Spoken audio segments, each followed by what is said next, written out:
Hello students, welcome to Chaturvedi coaching classes. मैं R L Chaturvedi, assistant professor of chemistry. तो students, आज से मैं आप लोगों की बीएससी सेकंड ईयर की ऑर्गेनिक केमिस्ट्री को स्टार्ट कर रहा हूं और ऑर्गेनिक केमिस्ट्री में भी मैं आप लोगों की यूनिट नंबर 3 को स्टार्ट कर रहा हूं, जिसका नाम एल्डिहाइड एवं कीटोन है।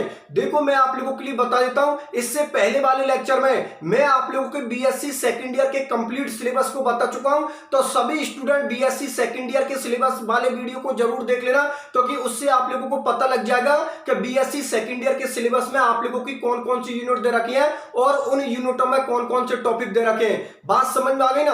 अब देखो, क्लास स्टार्ट करने से पहले मैं चाहता हूं कि जिन स्टूडेंटों ने अब तक इस यूट्यूब चैनल को सब्सक्राइब नहीं किया है, वो सभी स्टूडेंट्स इस यूट्यूब चैनल को सब्सक्राइब कर देना, वीडियो को लाइक कर देना और जितने भी आप लोगों के फ्रेंड है उन सभी फ्रेंड के बीच में आप लोग इसकी लिंक को शेयर कर देना, जिससे ज्यादा से ज्यादा स्टूडेंट्स इस यूट्यूब चैनल से जुड़ सकें। मैं थोड़ी देर वेट कर लेता हूं, आप चैनल सब्सक्राइब कर दो और वीडियो को लाइक कर दो। कर दिया? चलो ठीक है, बहुत अच्छी बात है। अब मैं मेरी क्लास को स्टार्ट करता हूं। तो देखो, एक बार फिर से मैं आप लोगों के लिए बता देता हूं, आज से मैं आप लोगों की बीएससी सेकंड ईयर की ऑर्गेनिक केमिस्ट्री को स्टार्ट कर रहा हूं और ऑर्गेनिक केमिस्ट्री में भी मैं आप लोगों की यूनिट नंबर 3 को स्टार्ट कर रहा हूं, जिसका नाम एल्डिहाइड एवं कीटोन है। तो देखो, सबसे पहले तो मैं आप लोगों के लिए एल्डिहाइड कीटोन की पूरी बेसिक केमिस्ट्री को बता देता हूं कि एल्डिहाइड और कीटोन की क्या बेसिक केमिस्ट्री है।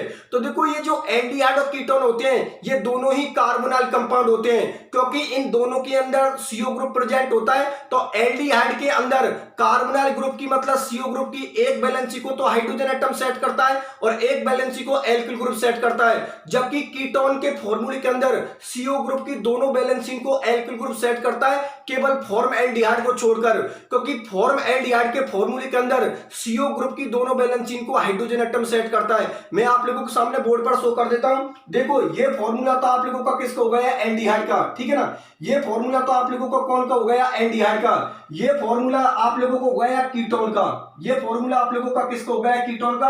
और ये फॉर्मूला हो गया आप लोगों का फॉर्म एल्डिहाइड का, ठीक है ना। फॉर्म एल्डिहाइड का। ये एल्डिहाइड, ये कौन सा क्रियात्मक समूह आप लोगों का? एल्डिहाइड, ठीक है ना। ये कौन सा क्रियात्मक समूह आप लोगों का? एल्डिहाइड। ये कौन सा क्रियात्मक समूह आप लोगों का? कीटोन। और ये कौन है आप लोगों का? फॉर्म एल्डिहाइड, ठीक है ना। ये कौन है आप लोगों का? Form aldehyde. अब देखो, ध्यान से समझना, एक बार फिर से मैं आप लोगों के लिए बता देता हूं। मैंने ये बोली है कि कार्बोनाइल कंपाउंड आप लोगों के कितने होते हैं? दो। एक तो एल्डिहाइड होता है और एक कीटोन होता है, क्योंकि इन दोनों के फॉर्मूले के अंदर सीओ ग्रुप प्रेजेंट होता है। ये फॉर्मूला किसका है? एल्डिहाइड का। इसके अंदर भी सीओ ग्रुप प्रेजेंट होता है, ठीक है ना। ये सीओ ग्रुप को हम कौन सा ग्रुप बोलते हैं? कार्बोनाइल ग्रुप बोलते हैं। ये जो आप लोगों का सीओ ग्रुप है, इसको हम क्या बोलते हैं? Carbonyl group. कार्बोनाइल ग्रुप, ठीक है ना। ये सीओ ग्रुप को हम कौन सा ग्रुप बोलते हैं? कार्बोनाइल ग्रुप बोलते हैं। तो ये कार्बोनाइल ग्रुप अर्थात ये सीओ ग्रुप एल्डिहाइड के फॉर्मूले के अंदर भी होता है और ये कीटोन के फॉर्मूले के अंदर भी होता है। एल्डिहाइड के फॉर्मूले के अंदर इस सीओ ग्रुप की एक वैलेंसी को तो हाइड्रोजन एटम सेट करता है और एक वैलेंसी को एल्किल ग्रुप सेट करता है, लेकिन कीटोन के फॉर्मूले के अंदर इस सीओ ग्रुप की दोनों वैलेंसी को एल्किल ग्रुप सेट करता है, ठीक है ना। इधर भी आप लोगों का एल्किल ग्रुप है और इधर भी आप लोगों का एल्किल ग्रुप है। तो कीटोन के फॉर्मूले के अंदर सीओ ग्रुप की दोनों वैलेंसी को एल्किल ग्रुप सेट करता है, केवल फॉर्म एल्डिहाइड को छोड़कर, क्योंकि फॉर्म एल्डिहाइड के अंदर सीओ ग्रुप की दोनों वैलेंसी को हाइड्रोजन एटम सेट करता है। ये आप लोगों को कौन हो गया? फॉर्म एल्डिहाइड हो गया। फॉर्म एल्डिहाइड के फॉर्मूले के अंदर जो सीओ ग्रुप प्रेजेंट होता है, उसकी दोनों वैलेंसी को कौन सा ग्रुप सेट करता है? हाइड्रोजन एटम सेट करता है। मेरी बात आप लोग समझ में आ गई ना। अब देखो, ध्यान से समझना, ये जो आप लोगों का एल्डिहाइड क्रियात्मक समूह होता है, ये हमेशा कार्बन श्रृंखला के सिरे पर आता है, और जो कीटोन क्रियात्मक समूह होता है, ये हमेशा कार्बन श्रृंखला के मध्य में मतलब बीच में आता है। एक बार मैं फिर से आप लोगों के लिए बता देता हूं, एल्डिहाइड का क्रियात्मक समूह का जो फॉर्मूला होता है वो क्या होता है? CH होता है, ठीक है ना। ये हमेशा कार्बन श्रृंखला के सिरे पर आता है, लेकिन जो कीटोन क्रियात्मक समूह होता है, ये कार्बन श्रृंखला के हमेशा मध्य में आता है, मतलब बीच में आता है, क्योंकि ये जो आप लोगों का कीटोन का फॉर्मूला है, इधर भी आप लोगों का एल्किल ग्रुप जुड़ा है और इधर भी आप लोगों का एल्किल ग्रुप जुड़ा हुआ है। लेकिन बात जब मैं एल्डिहाइड की करता हूं, तो एल्डिहाइड के फॉर्मूले के अंदर क्या होता है कि एक साइड तो आप लोगों का हाइड्रोजन एटम जुड़ा होता है और एक साइड आप लोगों का एल्किल ग्रुप जुड़ा होता है। इसलिए जो CHO क्रियात्मक समूह होता है, ये हमेशा कार्बन श्रृंखला के सिरे पर पर आता है, जबकि कीटोन क्रियात्मक समूह कार्बन श्रृंखला के हमेशा मध्य में मतलब बीच में आता है। यह बात आप लोगों को विशेषकर ध्यान में रखनी है। अब देखो यहां से कॉन्सेप्ट निकलकर सामने आ रहा है, मैंने अभी आप लोगों से क्या बात बोली है कि एल्डिहाइड और कीटोन दोनों को हम क्या बोलते हैं, क्रिया एल्डिहाइड और कीटोन इन दोनों को हम क्या बोलते हैं, कार्बोनिल कंपाउंड बोलते हैं, क्योंकि इन दोनों में CO ग्रुप प्रेजेंट होता है। लेकिन अगला कॉन्सेप्ट ये निकलकर सामने आ रहा है कि भाई कार्बोक्सिलिक एसिड के फॉर्मूले के अंदर भी CO ग्रुप प्रेजेंट होता है, एस्टर के फॉर्मूले के अंदर भी CO ग्रुप प्रेजेंट होता है, तो फिर उनको हम कार्बोनिल कंपाउंड क्यों नहीं मानते। मैं कार्बोक्सिलिक एसिड का फॉर्मूला आप लोगों के सामने लिख देता हूं। ये फॉर्मूला आप लोगों का किसका होगा, कार्बोक्सिलिक एसिड का, ठीक है ना। इस कार्बोक्सिलिक एसिड के फॉर्मूले के अंदर भी CO ग्रुप प्रेजेंट होता है, तो जब कार्बोक्सिलिक एसिड के फॉर्मूले के अंदर CO ग्रुप प्रेजेंट होता है तो फिर इसको हम कार्बोनिल कंपाउंड क्यों नहीं मानते। कार्बोनिल कंपाउंड हमारी केमिस्ट्री में दो ही होते हैं, एक तो एल्डिहाइड होता है और एक कीटोन होता है। इसका रीजन ये होता है कि भाई इन दोनों के अंदर CO ग्रुप प्रेजेंट होता है। लेकिन अगला क्वेश्चन तो ये हुआ कि भाई ये CO ग्रुप तो कार्बोक्सिलिक एसिड में भी प्रेजेंट होता है, तो फिर कार्बोक्सिलिक एसिड में CO ग्रुप प्रेजेंट होने के बावजूद भी इसको हम कार्बोनिल कंपाउंड क्यों नहीं मानते। एस्टर के फॉर्मूले के अंदर भी CO ग्रुप प्रेजेंट होता है, तो उसको फिर हम कार्बोनिल कंपाउंड क्यों नहीं मानते।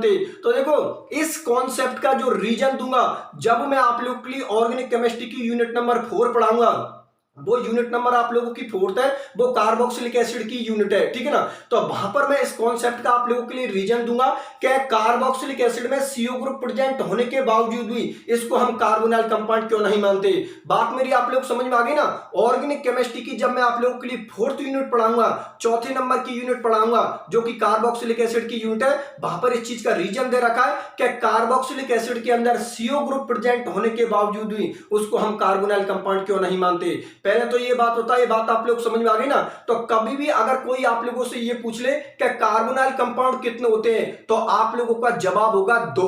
केमिस्ट्री में हमारे में 2 कार्बोनिल कंपाउंड होते हैं, एक तो एल्डिहाइड होता है और एक कीटोन होता है, ठीक है ना, क्योंकि इन दोनों के अंदर CO ग्रुप प्रेजेंट होता है, ठीक है ना। जबकि कार्बोक्सिलिक एसिड के अंदर CO ग्रुप प्रेजेंट होने के बावजूद भी इसको हम कार्बोनिल कंपाउंड नहीं मानते। इस कॉन्सेप्ट का रीजन मैं आप लोगों को यूनिट नंबर 4th में दूंगा जब मैं आप लोगों के लिए यूनिट नंबर 4th पढ़ाऊंगा। बात समझ में आ गई। तो स्टूडेंट्स ये तो एल्डिहाइड और कीटोन की बेसिक केमिस्ट्री हो गई। अब मैं अगले टॉपिक के बारे में डिस्कशन करूंगा, वो एल्डिहाइड और कीटोन के नोमेनक्लेचर के बारे में डिस्कशन करूंगा। जो एल्डिहाइड कीटोन आप लोगों को पता ऑर्गेनिक कंपाउंड होते हैं, ठीक है ना, तो इनका IUPAC नोमेनक्लेचर भी होता है। तो अब मैं एल्डिहाइड और कीटोन का आप लोगों के लिए IUPAC नोमेनक्लेचर बता देता हूं, और IUPAC नोमेनक्लेचर की इतनी शानदार ट्रिक बताऊंगा जिसके बाद आप लोग कभी भी IUPAC नोमेनक्लेचर को नहीं भूलोगे, ठीक है ना।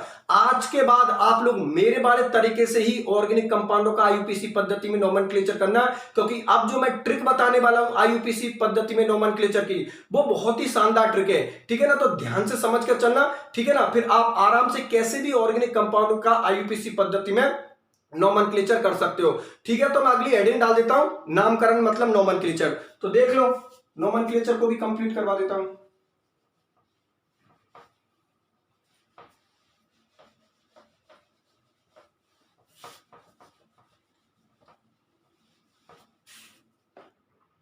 तो देखो अगली हेडिंग हो गई आप लोगों की नामकरण मतलब नोमेनक्लेचर, ठीक है ना। मैं आप लोगों की नामकरण मतलब नोमेनक्लेचर को बता देता हूं कि ऑर्गेनिक कंपाउंडों का IUPAC पद्धति में नोमेनक्लेचर किस तरीका से किया जाता है। तो देखो मैं यहां पर आप लोगों के लिए ऑर्गेनिक कंपाउंडों में IUPAC नोमेनक्लेचर के लिए एक बहुत ही शानदार ट्रिक बता रहा हूं, उसी ट्रिक से ही आप लोगों को IUPAC पद्धति में नोमेनक्लेचर करना है, ठीक है ना। मैं यहां पर आप लोगों के सामने 4 पॉइंटों पर डिस्कशन करूंगा, उन 4 पॉइंटों को आप लोग अच्छी तरीके से ध्यान में रख लेना, क्योंकि इस तरीका से ही ऑर्गेनिक कंपाउंडों का IUPAC पद्धति में नोमेनक्लेचर किया जाता है। मैं 4 पॉइंटों को आप लोगों के सामने लिख देता हूं, ठीक है ना। इन 4 पॉइंटों पर आप लोगों के सामने डिस्कशन करूंगा। जैसे ही ये 4 पॉइंट आप लोगों के क्लियर होंगे, वैसे ही आप लोगों को ऑर्गेनिक कंपाउंडों का IUPAC पद्धति में नोमेनक्लेचर करना आ जाएगा। चलो ठीक है, बहुत अच्छी बात है। तो देखो जब भी आप किसी भी ऑर्गेनिक कंपाउंड का IUPAC पद्धति में नोमेनक्लेचर कर रहे हो, तो सबसे पहले आप लोग उसकी नंबरिंग करना, क्योंकि जिस स्टूडेंट को नंबरिंग करना आ गई उसको IUPAC नोमेनक्लेचर भी आ गया। जब भी कभी आप लोगों के सामने कोई ऑर्गेनिक कंपाउंड कंपाउंड है और उसका अगर आप लोगों को आईयूपीएसी पद्धति में नोमेनक्लेचर करना है तो सबसे पहले तो आप लोगों को नंबरिंग करना आनी चाहिए, क्योंकि जिस स्टूडेंट को नंबरिंग करना आती है उसको नाम बनाना भी आता है। ठीक है ना, ज्यादातर स्टूडेंट्स की यही प्रॉब्लम होती है कि स्टूडेंटों को नंबरिंग करना ही नहीं आती कि भाई हम नंबरिंग कहां से करते हैं। तो नंबरिंग करने के लिए बहुत ही शानदार ट्रिक बता रहा हूं, ठीक है ना, उस ट्रिक से ही आप लोगों को ऑर्गेनिक कंपाउंडों की नंबरिंग करनी है। तो पहले पॉइंट में जो मैं डिस्कशन करूंगा वो मैं डिस्कशन करूंगा नंबरिंग के बारे में। ठीक है ना, पहले पॉइंट में जो मैं डिस्कशन करूंगा वो मैं डिस्कशन करूंगा नंबरिंग के बारे में कि जब भी ऑर्गेनिक कंपाउंड आप लोगों के सामने होगा तो आप लोगों को नंबरिंग किस तरीका से करनी है। तो उसके लिए मैं आप लोगों के लिए ट्रिक बता देता हूं। देखो ट्रिक ये है, आप लोगों को पता है कि हमारे जो क्रियात्मक समूह होते हैं, हमारे जो फंक्शनल ग्रुप होते हैं वो कितने होते हैं, 14 क्रियात्मक समूह होते हैं। ठीक है ना, 14 हम लोगों के फंक्शनल ग्रुप होते हैं। तो आप लोग नंबरिंग कैसे करोगे कि जिस क्रियात्मक समूह में कार्बन एटम प्रेजेंट होगा उसकी नंबरिंग तो आप लोगों को खुद से करनी है, और जिस क्रियात्मक समूह में कार्बन एटम प्रेजेंट नहीं होगा उसकी नंबरिंग आप लोगों को पास वाले से करने हैं। एक बार फिर से मैं आप लोगों के लिए बता देता हूं, आप लोगों के जो क्रियात्मक समूह है अर्थात जो आप लोगों के फंक्शनल ग्रुप है वो आप लोगों के 14 क्रियात्मक समूह है। तो जब भी आप लोग नंबरिंग करने हो तो नंबरिंग इस तरीका से करना कि जिस क्रियात्मक समूह में कार्बन एटम प्रेजेंट होता है उसकी नंबरिंग तो खुद से करते हैं, और जिस क्रियात्मक समूह में कार्बन एटम प्रेजेंट नहीं होता है उसकी नंबरिंग पास वाले से करते हैं। अब देखो मैं कार्बन को इसलिए प्रायोरिटी दे रहा हूं क्योंकि आप लोगों को पता है कि केमिस्ट्री किसकी चल रही है, कार्बन की। भाई ऑर्गेनिक केमिस्ट्री को हम क्या बोलते हैं, कार्बन रसायन बोलते हैं, जो कि किसकी केमिस्ट्री होती है, कार्बन की केमिस्ट्री होती है। मतलब ऑर्गेनिक केमिस्ट्री का हीरो कौन होता है, कार्बन होता है। ठीक है ना, इसलिए मैं पहली प्रायोरिटी किसको दे रहा हूं, कार्बन को दे रहा हूं कि जिस क्रियात्मक समूह में कार्बन एटम प्रेजेंट होता है उसकी नंबरिंग तो खुद से करनी है, और जिस क्रियात्मक समूह में कार्बन एटम प्रेजेंट नहीं होता है उसकी नंबरिंग पास वाले से करनी है। आप लोगों के सामने एक एग्जांपल ले लेता हूं, जैसे कि मैं आप लोगों के सामने एक एग्जांपल ले रहा हूं CH3CHO, ठीक है ना, और एक एग्जांपल ले रहा हूं आप लोगों के सामने CH3CH2OH। ठीक है ना, अब देखो मुझे नंबरिंग करनी है तो सबसे पहले तो हम दोनों ऑर्गेनिक कंपाउंडों को देखते हैं। ठीक है ना, ये आप लोगों को क्या होगा, एग्जांपल हो गया। ठीक है ना, दोनों ऑर्गेनिक कंपाउंडों को देखते हैं। तो देखो इस ऑर्गेनिक कंपाउंड के अंदर ये CHO आप लोगों का क्रियात्मक समूह हुआ, और इस ऑर्गेनिक कंपाउंड के अंदर ये OH आप लोगों का क्रियात्मक समूह हुआ। ठीक है ना, अब हम लोगों को नंबरिंग करनी है। तो अभी मैंने आप लोगों से क्या बात बोली है कि जिस क्रियात्मक समूह में कार्बन एटम प्रेजेंट होता है उसकी नंबरिंग तो खुद से करनी है, और जिस क्रियात्मक समूह में कार्बन एटम प्रेजेंट नहीं होता है उसकी नंबरिंग पास वाले से करनी है। तो देखो ये जो आप लोगों का CHO क्रियात्मक समूह है इसके पास में कार्बन एटम प्रेजेंट है, तो इसकी नंबरिंग तो आप लोगों को खुद से करनी है। ठीक है ना, तो एक इसको दे दिया, दो इसको दे दिया। जबकि ये जो एल्कोहल 12 आप लोगों का क्रियात्मक समूह है इसमें कार्बन एटम प्रेजेंट नहीं है, तो अगर इसमें कार्बन एटम प्रेजेंट नहीं है तो इसकी नंबरिंग हम खुद से नहीं करेंगे, पास वाले से करेंगे, क्योंकि पास वाले के पास में कार्बन एटम प्रेजेंट है। और कार्बन एटम को मैं प्रायोरिटी इसलिए दे रहा हूं क्योंकि केमिस्ट्री किसकी चल रही है, कार्बन की केमिस्ट्री चल रही है, क्योंकि ऑर्गेनिक केमिस्ट्री का हीरो कौन होता है, कार्बन होता है। तो देखो नंबर 1 में इसको देता हूं और नंबर 2 में इसको देता हूं। बात समझ में आ गई ना, तो नंबरिंग करना आप लोगों को आ गया कि जिस क्रियात्मक समूह में कार्बन एटम प्रेजेंट होगा उसकी नंबरिंग खुद से करनी है, और जिस क्रियात्मक समूह में कार्बन एटम प्रेजेंट नहीं होगा उसकी नंबरिंग आप लोगों को किससे करनी है, पास वाले से। चलो ठीक है, ये नंबरिंग 12 पॉइंट आप लोगों का क्लियर होता है। अब दूसरे पॉइंट में जो मैं डिस्कशन करूंगा वो मैं डिस्कशन करूंगा अनुलग्न के बारे में, मतलब सफिक्स के बारे में, कि ये अनुलग्न क्या होते हैं, सफिक्स क्या होते हैं। तो देखो मैं आप लोगों के लिए बता देता हूं, अनुलग्न आप लोगों के दो प्रकार के होते हैं, एक तो प्राथमिक अनुलग्न होते हैं और एक द्वितीयक अनुलग्न होते हैं। मतलब एक तो प्राइमरी सफिक्स होते हैं और एक आप लोगों के सेकेंडरी सफिक्स होते हैं। मैं दोनों को लिख देता हूं। अनुलग्न आप लोगों के दो प्रकार के होते हैं, ठीक है ना, अनुलग्न आप लोगों के दो प्रकार के होते हैं। एक तो होते हैं आप लोगों के प्राथमिक अनुलग्न, ठीक है ना, प्राथमिक अनुलग्न मतलब प्राइमरी सफिक्स। अब देखो प्राथमिक अनुलग्न में हम लोगों के 3 आते हैं। सिंगल बॉन्ड वाले का जो अनुलग्न होता है वो क्या होता है, एन। डबल बॉन्ड वाले का अनुलग्न होता है वो क्या होता है, इन। और ट्रिपल बॉन्ड वाले का जो अनुलग्न होता है वो क्या होता है, आयन। मेरी बात आप लोग समझ में आ गई ना, क्या अनुलग्न हमारी केमिस्ट्री में कितने प्रकार के होते हैं, 2 प्रकार के होते हैं। एक तो प्राथमिक अनुलग्न और एक द्वितीयक अनुलग्न, मतलब एक तो प्राइमरी सफिक्स और एक सेकेंडरी सफिक्स। तो प्राथमिक अनुलग्न में हम लोगों के कितने आते हैं, 3 आते हैं। सिंगल बॉन्ड वाले का तो अनुलग्न एन लगता है, डबल बॉन्ड वाले का अनुलग्न इन लगता है, और ट्रिपल बॉन्ड वाले का अनुलग्न आयन लगता है। जबकि जो हम लोगों के द्वितीयक अनुलग्न होते हैं, सेकेंडरी सफिक्स होते हैं, वो हम लोगों के क्रियात्मक समूह होते हैं। तो आप लोगों के सामने यहां पर लिख देता हूं मैं, जो द्वितीयक अनुलग्न होते हैं, ठीक है ना, जो आप लोगों के द्वितीयक अनुलग्न होते हैं, अर्थात जो आप लोगों के सेकेंडरी सफिक्स होते हैं वो आप लोगों के किस होते हैं, क्रियात्मक समूह के, ठीक है ना। द्वितीयक अनुलग्न क्रियात्मक समूहों के होते हैं, क्रियात्मक समूहों के होते हैं, क्रियात्मक समूहों के होते हैं, क्रियात्मक समूह होते हैं। मेरी बात आप लोग समझ में आ गई ना कि जो द्वितीयक अनुलग्न होते हैं वो क्रियात्मक समूह को होते हैं, मतलब फंक्शनल ग्रुप को होते हैं। जैसे कि एल्डिहाइड का अनुलग्न क्या होता है, एल, आप लोगों के सामने लिख देता हूं यहां पर एग्जांपल के तौर पर, जैसे कि एल्डिहाइड क्रियात्मक समूह का अनुलग्न क्या होता है, एल, ठीक है ना। कीटोन क्रियात्मक समूह का अनुलग्न क्या होता है, ऑन, ठीक है ना। कीटोन क्रियात्मक समूह का अनुलग्न क्या होता है, ऑन। और ये आप लोगों का जो कार्बोक्सिलिक एसिड होता है, ठीक है ना, ये जो आप लोगों का कार्बोक्सिलिक एसिड होता है इसका अनुलग्न क्या होता है, ओइक एसिड। बात करता हूं मैं एल्कोहल की, एल्कोहल का अनुलग्न क्या होता है, ऑल होता है। मेरी बात आप लोग समझ में आ गए ना। तो प्राथमिक अनुलग्न में आप लोगों के 3 आते हैं, सिंगल बॉन्ड वाले का अनुलग्न एन होगा, डबल बॉन्ड वाले का अनुलग्न इन होगा, ट्रिपल बॉन्ड वाले का अनुलग्न आइन होगा। जबकि द्वितीयक अनुलग्न होते हैं वो हम लोगों के क्रियात्मक समूह को होते हैं, फंक्शनल ग्रुपों को होते हैं। और क्रियात्मक समूह की जो सारणी है आप लोगों की, उसमें 14 क्रियात्मक समूह दे रखे हैं, 14 फंक्शन दे रखे हैं। उस टेबल को आप लोग याद रख लेना, जो क्रियात्मक समूहों की आप लोगों की सारणी है उस टेबल को आप लोग याद रख लेना। जो आप लोग की ये यूनिट नंबर 3 है, ठीक है ना, एल्डिहाइड और कीटोन की। तो इसके नोट्स की मैंने पीडीएफ बना रखी है ऐप पर, ठीक है ना। इसके नोट्स की मैंने आप लोगों के सामने पीडीएफ बना रखी है ऐप पर। तो पीडीएफ में लास्ट में मैंने उस टेबल को बना रखा है। क्रियात्मक समूह के अनुलग्न लिख रखे हैं और क्रियात्मक समूह के पूर्वलग्न लिख रखे हैं। हम लोगों के क्रियात्मक समूह होते हैं 14, तो 14 क्रियात्मक समूह के मैंने अनुलग्न लिख रखे हैं और उनके पूर्वलग्न मतलब प्रीफिक्स लिख रखे हैं, ठीक है ना। तो इसके नोट्स में देख लेना, लास्ट में वो आप लोगों को टेबल मिल जाएगी। बात समझ में आ गई ना। तो बता दिया द्वितीयक अनुलग्न किन को होते हैं, क्रियात्मक समूह होते हैं, फंक्शनल ग्रुप को होते हैं। जैसे कि एल्डिहाइड क्रियात्मक समूह का अनुलग्न क्या होता है, एल। कीटोन क्रियात्मक समूह का अनुलग्न क्या होता है, ऑन। कार्बोक्सिलिक एसिड क्रियात्मक समूह का अनुलग्न क्या होता है, ओइक एसिड, ठीक है ना। एल्कोहल क्रियात्मक समूह का अनुलग्न क्या होता है, ऑल। पहले तो ये बात बताओ, ये बात आप लोगों को अच्छी तरीके से समझ में आ गई। चलो ठीक है, बहुत अच्छी बात है। तो देखो नंबरिंग करना आप लोगों को आ गया। अनुलग्न के बारे में मैंने आप लोगों के लिए बता दिया कि अनुलग्न 2 प्रकार के होते हैं, दोनों को ध्यान में रख लेना। चलो ठीक है, तीसरे पॉइंट में जो मैं डिस्कशन करूंगा वो मैं डिस्कशन करूंगा मूल शब्द के बारे में, ठीक है ना। मूल शब्द को हम इंग्लिश में क्या बोलते हैं, वर्ड रूट। अब देखो मैं आप लोगों के लिए बता देता हूं ये मूल शब्द क्या होते हैं। मूल शब्द उनको बोलते हैं कार्बन श्रृंखला को। जैसे कार्बन श्रृंखला में कार्बन नंबर 1 को हम क्या बोलते हैं, मेथ। कार्बन नंबर 2 को हम क्या बोलते हैं, एथ। कार्बन नंबर 3 को हम क्या बोलते हैं, प्रोप। कार्बन नंबर 4 को हम क्या बोलते हैं, ब्यूट।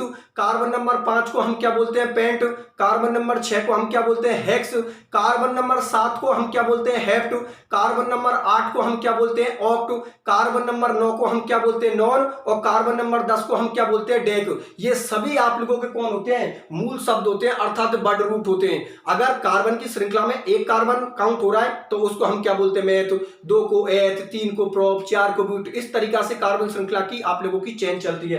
तो बात समझ में आ गई कि मूल शब्द क्या होते हैं। चलो ठीक है, बहुत अच्छी बात है। और चौथे पॉइंट में जो मैं डिस्कशन करूंगा वो मैं डिस्कशन करूंगा पूर्वलग्न के बारे में। क्या ये पूर्वलग्न क्या होते हैं, प्रीफिक्स क्या होते हैं, या पूर्वलग्न का यूज हम कब करते हैं। तो सुनो मेरी बात ध्यान से, ये पॉइंट आप लोगों को पूरी तरीका समझने वाला है कि जब किसी भी ऑर्गेनिक कंपाउंड में 2 क्रियात्मक समूह उपस्थित होते हैं तो एक क्रियात्मक समूह का तो अनुलग्न लगता है और एक क्रियात्मक समूह का पूर्वलग्न लगता है। अब क्वेश्चन ये उठता है कि भाई किसका तो अनुलग्न लगेगा और किसका पूर्वलग्न लगेगा। तो जो क्रियात्मक समूह की सारणी में पहले आता है उसका तो क्या लगेगा, अनुलग्न। और जो क्रियात्मक समूह की सारणी में बाद में आता है उसका क्या लगेगा, पूर्वलग्न। एक एग्जांपल मैं आप लोगों को सामने शो कर देता हूं। देखो अब मैं आप लोगों के सामने एक एग्जांपल ले रहा हूं, CH3 CH2 CHOH और यहां पर लिख देता हूं CHO, ठीक है ना। इस ऑर्गेनिक कंपाउंड को आप लोग देखिए तो इस ऑर्गेनिक कंपाउंड के अंदर 2 क्रियात्मक समूह उपस्थित हैं। एक क्रियात्मक समूह तो आप लोगों का CHO है और एक क्रियात्मक समूह आप लोगों का OH है। तो देखो जो क्रियात्मक समूह की सारणी में पहले आता है उसका तो क्या लगेगा, अनुलग्न। और जो क्रियात्मक समूह की सारणी में बाद में आता है उसका क्या लगेगा, पूर्वलग्न। तो देखो क्रियात्मक समूह की सारणी में ये CHO क्रियात्मक समूह होता है, ये नंबर 9 पोजीशन पर आता है। और ये जो एल्कोहल क्रियात्मक समूह होता है ये नंबर 11 पर आता है। तो मैंने आप लोगों से क्या बात बोली है कि जो क्रियात्मक समूह की सारणी में पहले आता है उसका तो क्या लगेगा अनुलग्न, और जो बाद में आता है उसका क्या लगेगा पूर्व लग्न। तो यहां पर ये जो CHO क्रियात्मक समूह है इसका तो क्या लगेगा अनुलग्न, क्योंकि ये क्रियात्मक समूह की सारणी में पहले आता है। और ये जो आप लोगों का OH क्रियात्मक समूह है इसका क्या लगेगा पूर्व लग्न, क्योंकि ये क्रियात्मक समूह की सारणी में बाद में आता है। मेरी बात आप लोग समझ में आ गई ना कि जिस क्रियात्मक समूह में दो मतलब जिन ऑर्गेनिक कंपाउंडों में दो क्रियात्मक समूह उपस्थित होते हैं उनमें एक का तो अनुलग्न लगता है और एक का पूर्व लग्न लगता है। जो सारणी में पहले आता है उसका तो अनुलग्न लगता है और जो सारणी में बाद में आता है उसका पूर्व लग्न मतलब प्रीफिक्स लगता है। मेरी बात आप लोग समझ में आ गई ना। तो देखो यहाँ पर कंप्लीट फॉर्मूला आप लोगों का ये बनकर तैयार हुआ। मैं यहाँ पर आप लोगों के सामने फॉर्मूले को लिख देता हूं। कंप्लीट जो आप लोगों का फॉर्मूला बनकर तैयार हुआ है वो आप लोगों का ये बनकर तैयार हुआ है। इससे ही हम लोगों को IUPAC पद्धति में नोमेनक्लेचर करना है, ठीक है ना। तो यहाँ पर ले देता हूं मूल शब्द, ठीक है ना, मूल शब्द प्लस प्राथमिक अनुलग्न प्लस प्राथमिक अनुलग्न प्राथमिक अनुलग्न प्राथमिक अनुलग्न प्लस द्वितीयक अनुलग्न प्लस द्वितीयक अनुलग्न, ठीक है ना, प्लस द्वितीयक अनुलग्न। ये आप लोगों का कंप्लीट फॉर्मूला बनकर तैयार हुआ है। एक बार मैं फिर से आप लोगों के लिए बता देता हूं। आप लोगों को IUPAC पद्धति में नोमेनक्लेचर इस तरीके से करना है, उसके लिए आप लोगों के सामने फॉर्मूला मैंने लिख दिया। फॉर्मूला आप लोगों का क्या है, मूल शब्द प्लस प्राथमिक अनुलग्न प्लस द्वितीयक अनुलग्न मतलब word root plus primary suffix plus secondary suffix, ये आप लोगों का फॉर्मूला है। चलो ठीक है, अब इनका मैं आप लोगों के लिए IUPAC पद्धति में नोमेनक्लेचर करता हूं। तो देखो ध्यान से समझना, हम लोगों को IUPAC पद्धति में नोमेनक्लेचर इस फॉर्मूले से करना है। तो देखो सबसे पहले तो मैं इसका IUPAC पद्धति में नोमेनक्लेचर करता हूं। तो देखो यहां पर आप लोगों के कार्बन कितने काउंट हो रहे हैं, 2, एक ये रहा एक ये रहा, ठीक है ना। 2 कार्बन को हम क्या बोलते हैं, एथ। तो यहां पर जो आप लोगों का मूल शब्द हुआ वो क्या हो गया, एथ। अब जो आप लोगों का प्राथमिक अनुलग्न है मतलब आप लोगों का जो प्राइमरी सफिक्स है वो आप लोगों को कौन है, एन। क्योंकि आप लोगों को पता है यहां पर कार्बन कार्बन के बीच में सिंगल बॉन्ड है और यदि कार्बन कार्बन के बीच में सिंगल बॉन्ड होगा तो प्राथमिक अनुलग्न आप लोगों का एन लगेगा, ठीक है ना। प्राथमिक अनुलग्न आप लोगों का एन लगेगा, ठीक है ना। तो देखो जब हम द्वितीयक अनुलग्न को जोड़ते हैं, जब हम सेकेंडरी सफिक्स को जोड़ते हैं तो इस ई को हटा देते हैं, ठीक है ना। तो द्वितीयक अनुलग्न होगा वो आप लोगों का किसको होगा, क्रियात्मक समूह को होगा मतलब फंक्शनल ग्रुप को होगा। और हम जानते हैं कि एल्डिहाइड क्रियात्मक समूह का जो अनुलग्न होता है वो क्या होता है, एन। तो इसका IUPAC नाम हो गया, मिलाकर बोलो एथिनेल, ठीक है ना। ये आप लोगों का कौन हो गया, मूल शब्द हो गया, ये प्राथमिक अनुलग्न हो गया और ये आप लोगों का द्वितीयक अनुलग्न हो गया। तो मिलाकर इसका नाम बोलिए, इसका नाम हो गया एथिनेल। चलो देखो अब मैं इसका IUPAC पद्धति में नोमेनक्लेचर करता हूं। यहां पर आप लोगों के 2 कार्बन काउंट हुए, कार्बन नंबर 1 और कार्बन नंबर 2। कार्बन नंबर 2 को हम मूल शब्द में क्या बोलते हैं, एथ बोलते हैं, ठीक है ना। कार्बन नंबर 2 का जो मूल शब्द होता है वो क्या होता है, एथ होता है। यहां पर जो प्राथमिक अनुलग्न होगा प्राइमरी सफिक्स होगा वो आप लोगों का क्या होगा, एन होगा, ठीक है ना। प्राथमिक अनुलग्न आप लोगों का क्या होगा, एन होगा, क्योंकि यहां पर कार्बन कार्बन के बीच में सिंगल बॉन्ड है और यदि कार्बन कार्बन के बीच में सिंगल बॉन्ड हुआ तो प्राथमिक अनुलग्न अर्थात प्राइमरी सफिक्स आप लोगों का क्या लगेगा, एन। और जो द्वितीयक अनुलग्न है वो किसका लगेगा, क्रियात्मक समूह का मतलब फंक्शनल ग्रुप का।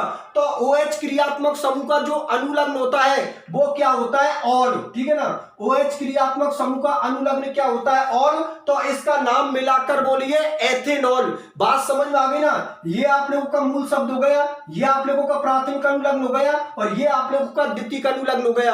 पहले तो ये बात बताओ, ये बात आप लोगों को अच्छी तरीके से समझ में आ गई ना कि जब भी कभी किसी ऑर्गेनिक कंपाउंड का IUPAC पद्धति में नोमेनक्लेचर कर रहे हो आप लोग नोमेनक्लेचर, तो इन 4 पॉइंटों को आप लोग ध्यान में रखना।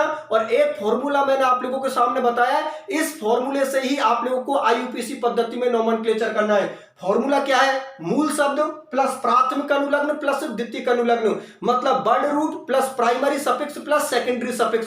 चलो ठीक है, बहुत अच्छी बात है। अब मैं इसका IUPAC पद्धति में नोमेनक्लेचर बता देता हूं। तो अभी मैंने आप लोगों से क्या बात बोली है कि बे ऑर्गेनिक कंपाउंड जिसमें 2 क्रियात्मक समूह उपस्थित होते हैं उनमें एक का तो अनुलग्न लगता है और एक का पूर्व लग्न लगता है। जो क्रियात्मक समूहों की सारणी में पहले आता है उसका तो अनुलग्न लगता है और जो क्रियात्मक समूहों की सारणी में बाद बाद में आता है उसका क्या लगता है, पूर्व लग्न। तो ये जो CHO क्रियात्मक समूह होता है ये क्रियात्मक समूहों की सारणी में नंबर 9 पर आता है, और ये जो OH क्रियात्मक समूह होता है ये क्रियात्मक समूहों की सारणी में नंबर 11 पर आता है। तो इसका तो क्या लगेगा, CHO का तो क्या लगेगा, अनुलग्न, और इस OH का क्या लगेगा, पूर्व लग्न। चलो इसका IUPAC पद्धति में नोमेनक्लेचर करता हूं। तो देखो सबसे पहले तो हम लोगों को क्या करनी है, नंबरिंग करनी है। तो नंबरिंग हमें उस क्रियात्मक समूह से करनी है जिसमें कार्बन एटम प्रेजेंट होगा। तो देखो नंबर 1 में इसको दे रहा हूं क्योंकि इस क्रियात्मक समूह के पास में कार्बन एटम प्रेजेंट है। नंबर 2 में इसको दे रहा हूं, नंबर 3 में इसको दे रहा हूं, और नंबर 4 में इसको दे रहा हूं। अब मैं इसका IUPAC पद्धति में नोमेनक्लेचर करता हूं। तो देखो नंबर 2 पोजीशन से आप लोगों का OH क्रियात्मक समूह जुड़ा हुआ है। अब ये OH क्रियात्मक समूह का जो पूर्व लग्न होता है, जो प्रीफिक्स होता है, वो क्या होता है, हाइड्रोक्सी। तो यहां पर लिख दो आप लोग 2 हाइड्रोक्सी, यहां पर इसका नाम क्या हो गया, 2 हाइड्रोक्सी। अब सुनो मेरी बात ध्यान से, यहां पर आप लोगों ने क्या लिख दिया, 2 हाइड्रोक्सी। अब यहां पर जो आप लोगों को मूल शब्द बनाए वो कार्बन नंबर 4 का मूल शब्द क्या होता है, ब्यूट होता है। तो देखो जब 3 से ज्यादा कार्बन होते हैं तो स्थिति को भी आप लोगों को शो करना पड़ता है। मतलब यहां पर क्रियात्मक समूह कौन सी पोजीशन से जुड़ा हुआ है, आप लोगों के 1 पोजीशन से। तो यहां पर लिख दो आप लोग 1 ब्यूट NL, ठीक है ना। यहां पर ये आप लोगों को कौन हो गया, मूल शब्द हो गया, ये प्राथमिक अनुलग्न हो गए, और ये आप लोगों का द्वितीयक अनुलग्न हो गया, और ये मैंने स्थिति को शो कर दिया। बात समझ में आ गई ना। एक बार मैं फिर से आप लोगों के लिए बता देता हूं कि इस ऑर्गेनिक कंपाउंड का मैंने IUPAC पद्धति में नोमेनक्लेचर किया है। तो सबसे पहले तो मैंने इसकी क्या किया, नंबरिंग की है। नंबरिंग मैंने कहां से किया कि जिस क्रियात्मक समूह के पास में कार्बन एटम प्रेजेंट है उसकी नंबरिंग मैंने खुद से की है। इसका मतलब इसको 1 दे दिया, इसको 2 दे दिया, इसको 3 दे दिया, और इसको मैंने क्या दे दिया, 4 दे दिया। अब ठीक है, इसको हम नाम करते हैं। तो देखो कार्बन नंबर 2 से आप लोगों का OH जुड़ा है तो इसका नाम हो गया 2 हाइड्रोक्सी, क्योंकि जो OH क्रियात्मक समूह होता है उसका जो पूर्व लग्न होता है, प्रीफिक्स होता है, वो क्या होता है, हाइड्रोक्सी होता है। अब देखो जब भी 3 से ज्यादा कार्बन होते हैं तो आप लोगों को स्थिति शो करनी पड़ती है। तो यहां पर कार्बन कितने आप लोगों के, 4 कार्बन है, ठीक है ना। CHO क्रियात्मक समूह कौन सी पोजीशन से जुड़ा हुआ है, आप लोगों के 1 पोजीशन से जुड़ा हुआ है। 4 कार्बन के लिए जो मूल शब्द होता है अर्थात जो वर्ड रूट होता है वो क्या होता है, ब्यूट होता है, ठीक है ना। यहां पर प्राथमिक अनुलग्न आप लोगों का क्या लगेगा, N, क्योंकि यहां पर गौर से देखिए कार्बन कार्बन के बीच में कौन है, सिंगल बॉन्ड, और यदि कार्बन कार्बन के बीच में सिंगल बॉन्ड हुआ तो प्राथमिक अनुलग्न आप लोगों का क्या लगेगा, N, और जो द्वितीयक अनुलग्न होता है वो किसका होता है, क्रियात्मक समूह का। तो एल्डिहाइड क्रियात्मक समूह का अनुलग्न क्या होता है, L। तो इस ऑर्गेनिक कंपाउंड का IUPAC नाम हुआ वो हुआ 2 हाइड्रोक्सी 1 ब्यूटेनॉल। पहले तो ये बात होता है, ये बात आप लोगों को अच्छी तरीके से समझ में आ गई।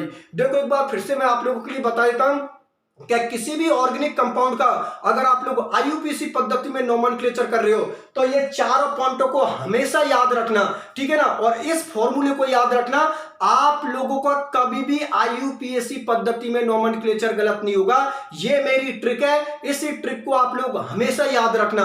बात समझ में आ गई, चलो ठीक है, बहुत अच्छी बात है। अब मैं कुछ एग्जांपल और सॉल्व करवा देता हूं आप लोगों के लिए। पहले जो एग्जांपल लूंगा मैं किनके लूंगा, एल्डिहाइड के, फिर एल्डिहाइड के एग्जांपलों को IUPAC पद्धति में नोमेनक्लेचर करने के बाद फिर मैं कुछ एग्जांपल कीटोन क्रियात्मक समूह के भी ले लेता हूं, ठीक है ना। उसका भी मैं IUPAC पद्धति में नोमेनक्लेचर आप लोगों के लिए बता दूंगा। तो देख लो, पहले एल्डिहाइड क्रियात्मक समूह के कुछ एग्जांपल ले लेता हूं, उसके बाद मैं कीटोन क्रियात्मक समूह के कुछ एग्जांपल लूंगा, ठीक है ना। इनका हम लोगों को क्या करना है, IUPAC पद्धति में नोमेनक्लेचर।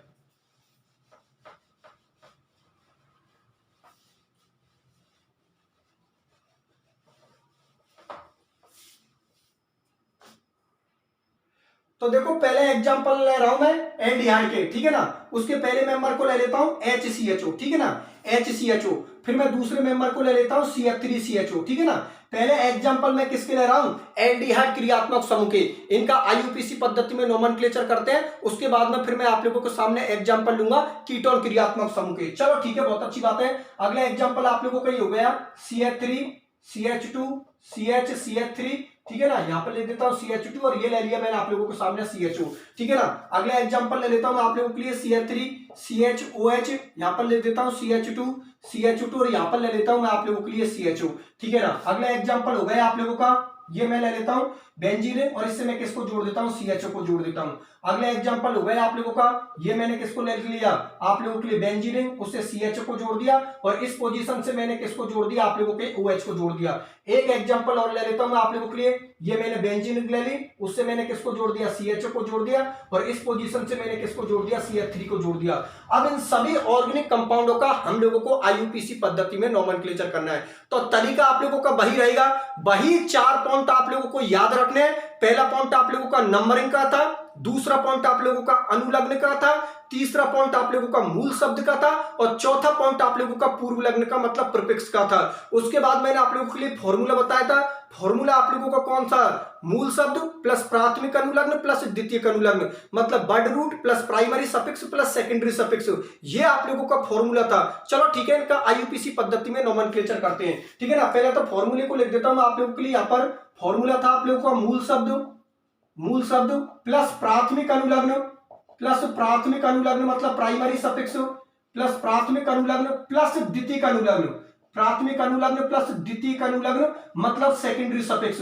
बात समझ में आ गई ना। ये आप लोगों का फॉर्मूला था, और यहां पर मैंने आप लोगों के लिए 4 पॉइंट बताए थे। पहला पॉइंट था आप लोगों का नंबरिंग का था, ठीक है ना। ट्रिक का पहला पॉइंट आप लोगों को कौन था, नंबरिंग का था। दूसरा आप लोगों का था अनुलग्न का, मतलब आप लोगों का सफिक्स का था। तीसरा था आप लोगों का मूल शब्द मतलब वर्ड रूट का था, और चौथा पॉइंट था आप लोगों का पूर्व लग्न मतलब प्रीफिक्स का, ठीक है ना। चौथा पॉइंट आप लोगों का था पूर्व लग्न का मतलब प्रीफिक्स का। चलो ठीक है, अब इनका IUPAC पद्धति में नोमेनक्लेचर करते हैं। तो देखो सबसे पहले मैं HCHO का IUPAC पद्धति में नोमेनक्लेचर करता हूं। तो इस कार्बन को मैंने कितना दे दिया, 1, ठीक है ना। कार्बन नंबर 1 का जो मूल शब्द होगा वो कौन होगा, आप लोगों का मैथ, ठीक है ना।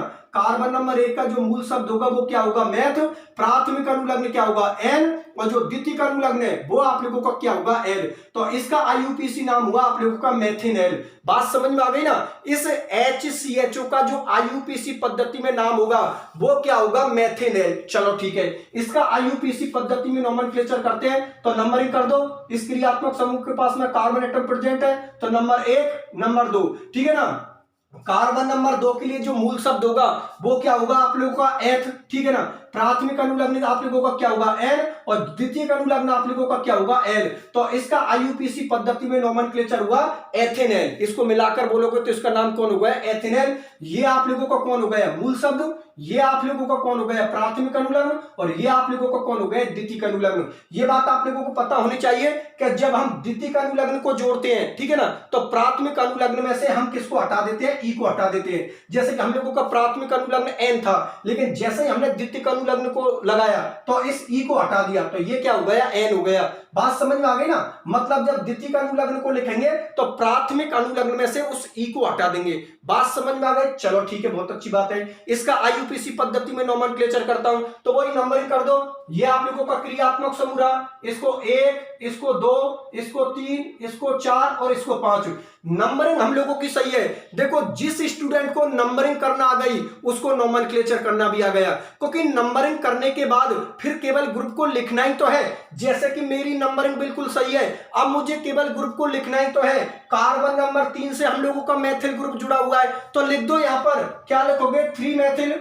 यहां पर लिख दो आप लोग 3 मेथिल। चलो ठीक है। कार्बन नंबर 5 को हम क्या बोलते हैं, पेंट बोलते हैं। कार्बन नंबर 5 के लिए जो मूल शब्द होगा वो क्या होगा, आप लोगों का पेंट होगा, ठीक है ना। उसकी स्थिति को भी शो कर दो। क्रियात्मक समूह की कौन सी पोजीशन से जुड़ा हुआ है, आप लोगों की 1 पोजीशन से जुड़ा हुआ है। कार्बन नंबर 5 के लिए जो मूल शब्द होगा वो आप लोगों को क्या होगा, पेंट होगा।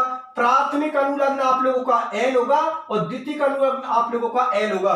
तो इस ऑर्गेनिक कंपाउंड का IUPAC पद्धति में नोमेनक्लेचर हुआ आप लोगों का 3 मेथिल 1 पेंटेनल या पेंटेन 1 एल। बात समझ में आ गई ना। इस तरीका से IUPAC पद्धति में इनका नोमेनक्लेचर किया जाता है। चलो ठीक है, बहुत अच्छी बात है। अब मैं इस ऑर्गेनिक कंपाउंड का IUPAC पद्धति में नोमेनक्लेचर करता हूं। तो अभी मैंने आप लोगों से क्या बात बोली है कि जिस ऑर्गेनिक कंपाउंड में 2 क्रियात्मक समूह उपस्थित होते हैं उसमें एक का तो अनुलग्न लगता है और एक का क्या लगता है, पूर्व लग्न। जो क्रियात्मक समूह की सारणी में पहले आता है उसका तो क्या लगता है, अनुलग्न, और जो क्रियात्मक समूह की सारणी में बाद में आता है उसका क्या लगता है, पूर्व लग्न। ठीक है ना। तो नंबरिंग कर देता हूं। ये रहा हमारा मेन क्रियात्मक समूह एल्डिहाइड, क्योंकि इसके पास में कार्बन एटम प्रेजेंट है। नंबरिंग कर दो, 1, 2, 3, 4 और यहां पर दे दिया आप लोगों ने 5। अब देखो हम लोगों की नंबरिंग सही है, नंबरिंग सही है तो हम लोगों का नाम भी बिल्कुल सही बनेगा। अब केवल ग्रुप को ही तो लिखना है, तो कार्बन नंबर 4 पर हम लोगों का OH ग्रुप जुड़ा हुआ है और OH ग्रुप का जो पूर्व लग्न होता है वो क्या होता है, हाइड्रोक्सी होता है। तो लिख दो यहां पर क्या लिखोगे 4 हाइड्रोक्सी, यहां पर क्या लिखोगे 4 हाइड्रोक्सी, ठीक है ना। यहां पर 1 पोजीशन को कर दो 100, ठीक है ना। और ये हो गया आप लोगों का पेंट, ठीक है ना। मूल शब्द क्या हो गया पेंट, प्राथमिक अनुलग्न N और द्वितीयक अनुलग्न आप लोगों का क्या हो गया L। तो इस ऑर्गेनिक कंपाउंड का जो IUPAC पद्धति में नाम हुआ वो हुआ 4 हाइड्रोक्सी 1 पेंटेनल या पेंटेन 1L, ऐसे भी आप लोग नाम लिख सकते हो, आप लोगों का नाम बिल्कुल सही होगा। चलो ठीक है, अब मुझे इसका IUPAC पद्धति में नोमेनक्लेचर करना है, तो इसका तो बहुत आसान है। यहां पर क्या लिख दो बेंज, ठीक है ना, बेंजेनेल। इसका IUPAC पद्धति में नाम हुआ वो आप लोगों का क्या हुआ बेंजेनेल हुआ। चलो ठीक है, अब मुझे इसका IUPAC पद्धति में नोमेनक्लेचर करना है। तो देखो नंबरिंग कहां से होगी आप लोगों की, यहां से होगी, नंबर 1 इसको, नंबर 2 इसको, ठीक है ना। तो नंबर 2 पर आप लोगों को कौन जुड़ा हुआ है, OH क्रियात्मक समूह जुड़ा हुआ है, जिसका क्या लगेगा पूर्व लग्न, और CHO क्रियात्मक समूह का आप लोगों का क्या लगेगा अनुलग्न। तो इसका IUPAC नाम होगा 2 हाइड्रोक्सी, इसका IUPAC नाम होगा 2 हाइड्रोक्सी, 2 हाइड्रोक्सी, 2 हाइड्रोक्सी बेंजीनेल, ठीक है ना। इसका IUPAC नाम क्या हुआ 2 हाइड्रोक्सी बेंजीनेल। बात आप लोग समझ में आ गई ना। इस ऑर्गेनिक कंपाउंड का जो IUPAC नाम होगा वो होगा 2 हाइड्रोक्सी बेंजीनेल। चलो ठीक है, अब मुझे इसका IUPAC पद्धति में नोमेनक्लेचर करना है, तो इसका भी बिल्कुल आसान है। कैसा आसान है, देखो नंबर 1 इसको दे दिया, नंबर 2 इसको दे दिया, तो 2 पोजीशन से आप लोगों का मेथिल ग्रुप जुड़ा हुआ है, तो लिख दो यहां पर क्या लिखोगे आप लोग 2 मेथिल, यहां पर क्या लिखोगे 2 मेथिल बेंजीनेल, ठीक है ना, 2 मेथिल बेंजीनेल। ये इसका IUPAC पद्धति में नाम हुआ। मेरी बात आप लोग समझ में आ गई ना। तो इस तरीका से हम ऑर्गेनिक कंपाउंडों का IUPAC पद्धति में नोमेनक्लेचर करते हैं। बात समझ में आ गई ना। तो देखो ये जो एग्जांपल लिए वो मैंने लिए एल्डिहाइड क्रियात्मक समूह के, ठीक है ना। अब जो मैं एग्जांपल लूंगा वो मैं लूंगा कीटोन क्रियात्मक समूह के। तो चलो ठीक है, इनको मिटा के कीटोन क्रियात्मक समूह के भी एग्जांपल ले लेता हूं और उनका भी IUPAC पद्धति में नोमेनक्लेचर करना बता देता हूं। तो देख लो कीटोन क्रियात्मक समूह के भी।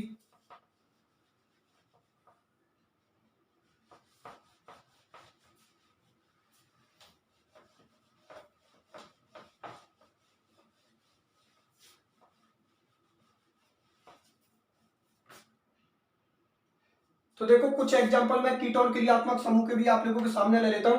यहां पर कीटोन क्रियात्मक समूह के मैं पहले मेंबर को ले लेता हूं एसीटोन को, ठीक है ना। इसका हम लोगों को IUPAC पद्धति में नोमेनक्लेचर करना है। चलो ठीक है, एक ले लेता हूं मैं आप लोगों के सामने CH3, यहां पर ले देता हूं CH, यहां पर ले देता हूं मैं आप लोगों के सामने CH3, यहां पर ले देता हूं CH2, यहां पर ले देता हूं CO और यहां पर ले देता हूं CH3, ठीक है ना। एक एग्जांपल आप लोगों का ये हो गया, ठीक है ना। एक एग्जांपल मैं आप लोगों के सामने ले लेता हूं, इसको ये ले लिया मैंने CO, ठीक है ना। यहां पर ले देता हूं मैं आप लोगों के सामने CO, ठीक है ना, ये हो गया CO और यहां पर मैंने किसको जोड़ दिया CH3 को, या इसको आप लोग ऐसे भी लिख सकते हो, ठीक है ना, एक ही बात है। यहां पर लिख सकता हूं मैं C6H5 CO, C6H5 CO CH3, ठीक है ना, C6H5 CO CH3, ठीक है ना। और एक एग्जांपल और ले लेता हूं मैं आप लोगों के सामने, एक एग्जांपल मैं आप लोगों के सामने ले लेता हूं C6H5 CO C6H5, ठीक है ना। या इस तरीका से रिंग के रूप में लिखना चाहो तो इसको इस तरीका से भी लिख सकते हो, एक ही बात है आप लोगों को, ठीक है ना। अगर इस तरीका से लिखना चाहो तो आप लोग इस तरीका से भी लिख सकते हो, एक ही बात है, ठीक है ना। देखो इस तरीका से भी आप लोग लिख सकते हो, ठीक है ना। तो देखो ये मैंने किसको ले लिया आप लोगों के सामने, इस ऑर्गेनिक कंपाउंड को ले लिया। अब इनका हम लोगों को IUPAC पद्धति में नोमेनक्लेचर करना है। तो चलो ठीक है, IUPAC पद्धति में इनका हम नोमेनक्लेचर करते हैं। सबसे पहले तो हमें IUPAC पद्धति में नोमेनक्लेचर इसका करना है। तो देखो मैंने आप लोगों से क्या बात बोली है कि जो कीटोन क्रियात्मक समूह होता है, जो कीटोन फंक्शनल ग्रुप होता है, वो हमेशा कार्बन श्रृंखला के बीच में आता है, क्योंकि इसमें CO ग्रुप की दोनों वैलेंसी को कौन सेट करता है, एल्किल ग्रुप सेट करता है। तो यहां पर इसका जो नाम बनेगा वो नाम इस तरीका से बनेगा कि सबसे पहले तो आप लोगों को क्या करनी है, नंबरिंग करनी है। अब नंबरिंग करते वक्त हम लोगों को एक बात ध्यान में रखनी है कि हमें लंबी कार्बन श्रृंखला को चुनना है, ठीक है ना। हम लोगों को लंबी कार्बन श्रृंखला को चुनना है। तो नंबरिंग चाहे आप लोग यहां से कर दो या यहां से कर दो, नाम आप लोगों का सेम बनेगा। तो नंबरिंग मैं यहां से कर देता हूं, 1 इसको दे देता हूं, 2 इसको दे देता हूं, 3 इसको दे देता हूं। तो देखो CO ग्रुप कौन सी पोजीशन से जुड़ा हुआ है आप लोगों के, दूसरी पोजीशन से। तो यहां पर लिख दो 2, ठीक है ना। कार्बन नंबर 3 के लिए जो मूल शब्द होगा वो क्या होगा आप लोगों का प्रोप, प्राथमिक अनुलग्न आप लोगों का क्या होगा N, और जो द्वितीयक अनुलग्न है वो आप लोगों का क्या होगा ON। तो इसका जो IUPAC नाम होगा वो क्या होगा 2 प्रोपेनॉन। मेरी बात आप लोग समझ में आ गई ना। एक बार फिर से मैं आप लोगों के लिए बता देता हूं, देखो हमें ज्यादा कार्बन श्रृंखला चुननी है, ठीक है ना, ज्यादा से ज्यादा कार्बन श्रृंखला का हम लोगों को चयन करना है। तो यहां पर अगर मैं नंबर 1 इसको देता हूं तो 1 और 2, तो 2 कार्बन की चेन बनती है। और अगर मैं नंबरिंग यहां से करता हूं तो 1 2 3, तो कितने कार्बन की चेन बनती है? 3 कार्बन की चेन बनती है। तो हम तो उस कार्बन की चेन को चुनेंगे जिसमें ज्यादा कार्बन है। तो 3 कार्बन ज्यादा होते हैं, तो हम लोगों ने 3 कार्बन की चेन को सेलेक्ट कर लिया। अब इसका आईयूपीएसी पद्धति में नोमेनक्लेचर करना है। तो 2 पोजीशन से आप लोगों का कीटोन क्रियात्मक समूह जुड़ा हुआ है, तो 2 पोजीशन लिख दो। कार्बन नंबर 3 के लिए जो मूल शब्द होगा वो आप लोगों का क्या होगा? प्रोप होगा।